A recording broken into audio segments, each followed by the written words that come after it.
Hello mga stories, welcome back sa ating content. Sabi nga, ito according sa Pinoy Vloggers, sa subreddit, sabi niya ito, it is just me or dumadami yung mga vloggers. Okay.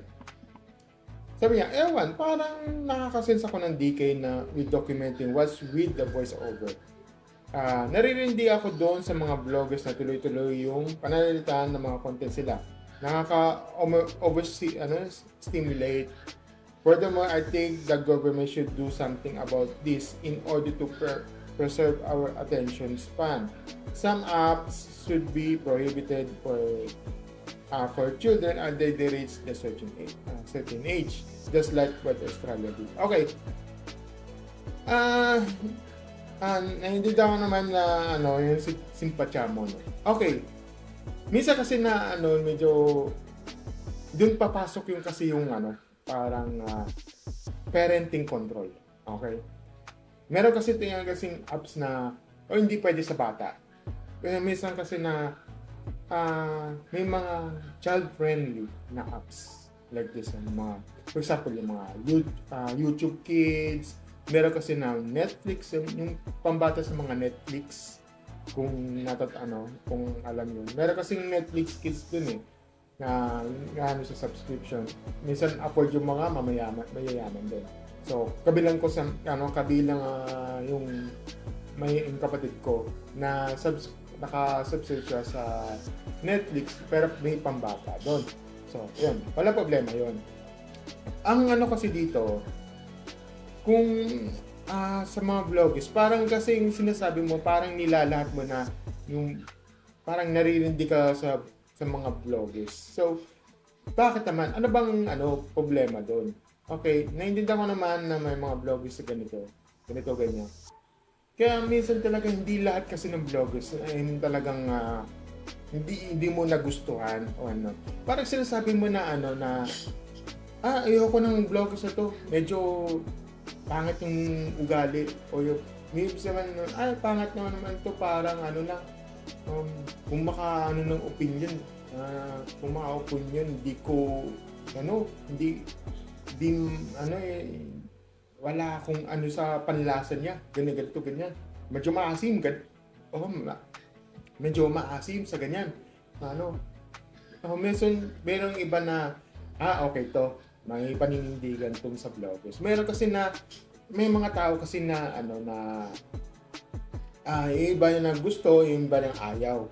Minsan kasi na ayaw yung iba, nagugustuhan ng ganito, ganyan, na-influence, ganyan. Yung iba naman sa tao na ayaw nila, pero parang minamanipulate yung iba na, wag mong panoorin ito. Siya naman, parang nagiging enjoyable naman siya, ganito, ganyan. Kasi, alam mo yun, parang, ang tawag dito, anong cause, ano bang meron? Ano bang dahilan kung bakit mo ayaw? Maasim ba siya? Naririndi ka? Tama sabi, kahit sinabi mo, naririndi ako. Okay, sa'yo lang yun. Paano ko yung mga iba na version na na gusto nyo sa kanila, ganito, ganyan. Kasi kung naririndi ka, anong sense doon? Anong parang, para saan yung pa naririndi? Dahil sa, na, yung iba na parang, hindi pangit ang boses, iba naman yun, di ba? Yung iba naman may entertain. Minsan nga, kung napapansin mo yung mga, yung mga background is, kung naalala mo yung sa yung background yung parang basta ganun tapos nagkukwento siya sa mga bagay-bagay, for example yung thesis, about sa mga thesis, yung mga betrayal, ganito, ganyan. Tapos mayroong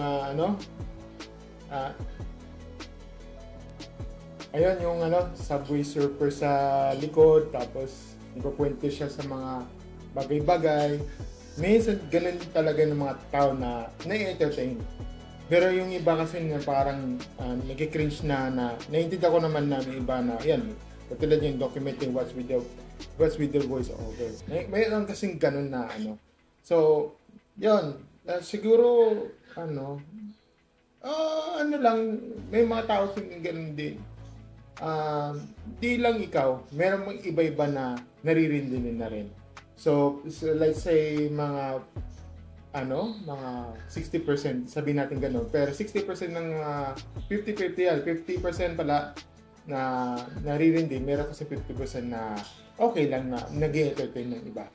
So, yun, at yun nga, naintindihan ko naman na, ang tanging way na lang just is you have to scroll up na lang at saka ibahin mo na lang. Swipe away na lang yan, oo. Yan talaga man. Ang tanging way na lang is mo na lang, gawin mo na lang dyan is not interested mo na lang sa ganyan. Para ma-lessen yan yung mga pinapanood mo na ganitong documenting, mga DK na with documented, gano'n. And yun yung kasi yung tanging way. Kasi hindi kasi pwede yung mapi-please sa ganito na may mga vloggers talaga na gumagamit sila ng automation. Or minsan kasi automation na ginagamit. Pati yung mga Minecraft na sa background music tapos nagkukwento sa ganito ganyan. Kasi nag-entertain kasi sila.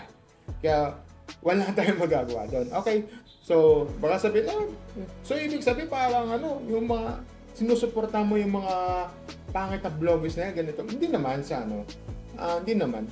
Ang kasi niya parang nagkukwento lang sila through social media o sa mga TikTok. Hindi naman iwasan yan. Kasi is a part of the habit yan or part of the parang kanila parang parang ambition nila o parang parang gusto nila yung yung habit nila ganito ganyan na at least hindi siya yung parang ginagamit yung hindi katulad at least hindi siya yung ginagamit sa mga video tungkol sa mga G-word, alam mo na yun, di ba? Yung yun, at least hindi ganun. Kasi siya nagkukwento lang naman sa stories. Kasi ano bang meron dito? Yung iba kasi anti-vlogger talaga. As in lahat. Kami, kahit ako, pwede akong kahit yung mga small vloggers, wag ka na mag-vlogger. Kahit small vloggers, wag na. Pangit yan. Ganito. Magtrabaho ka naman. Ganito. Magtrabaho ka naman. Meron sa Indeed dyan. Ba't kayo nagkaganito-ganitong nag-YouTuber? Pangit yan. Ganito. Magtrabaho ka naman. Magbanat ka na ng buto. Diba? Na yun yung sinasabi yung karamihan sa mga comment section. Kasi meron akong nabasa dito sa mostly sa mga Reddits dito na medyo below the belt na at saka ayun parang pinagbabawalan ka na mag yung parang na gusto mo magka-YouTuber pero pinipigilan ka. Parang crab mentality yan na hatakang kabababa na yung pangarap mong maging YouTuber pero yung mga comment section na pinipigilan ka. May mga ganun na mga dyan magbanat ka ng buto kaya kaya hindi mo unlad ng Pilipinas dahil sa pinagagawa dahil sa pagka-vlogging mong walang kwenta-kwenta. Di ba? Nakakalungkot isipin na parang iniibay mo yung aspeto. Ano ba naman yan? Hindi naman, at saka unang-una, wala naman ako kinikita dyan. Hindi ko alam kasi yung ginagawa ng, that's a passive income to. Meron kasi yung iba na nagiging source income yung sa YouTube. Naintindihan ko naman yun. Kaya, yung iba naman, ginagawa yun sa mga tao for the, para pinagkitaan yun. Natural. Yun kasi yung income nila, di ba? Kaya minsan yung mga nagbabash kay Zainab at saka yung kay totoo naman na yan na yan yung magiging return of investment, 'di ba, na yun kasi yung parang work niya, yung pagiging yun kasi yung trabaho niya Kaya sa mga perspective yung mga ginagawa ng mga vloggers, especially sa mga content creators yung malalaki, ano, tama lang yun. Okay? So, yun kasi nilang, ano yan yung magiging trabaho nila dyan eh. Di ba? Yung pag-engagement, ganito, ganyan. Kaya, wala na akong ano doon. Wala akong issue sa mga ganun. Okay, baka sabihin mo, bias ka naman talaga bias ka kay Zainab, bakit mo pinagsusuportahan? Ano yan eh, cancer, napaka-cancer yan ganito, lalo na sa mga followers. Okay, at least, yun, at least, bakit pinanood mo ba? Bakit mo ba, misa kasi na, ginagamit sa, wala tayong magagawa dun. This is why vloggers works, di ba? Kaya di ko alam yung mga simpatya mo kung bakit ka nagiging anti sa mga vloggers niya. Kasi yun kasi yung niya, yung parang yan kasi yung parang trabaho niya. Wala na akong doon. Yun. Pag may issue, gan talaga. Bashing. Yan lang ang mga sabi ko at sana naman ito, alam ko, hindi naman ikaw lang yun eh. May may ibang tao na cringe din, lalo sa mga voiceover. Ang tawag way naman lang is not interested. Hindi mo mabiplease sa ibang tao, okay? Yun lang ang masasabi ko. Thank you and see you next week. Bye.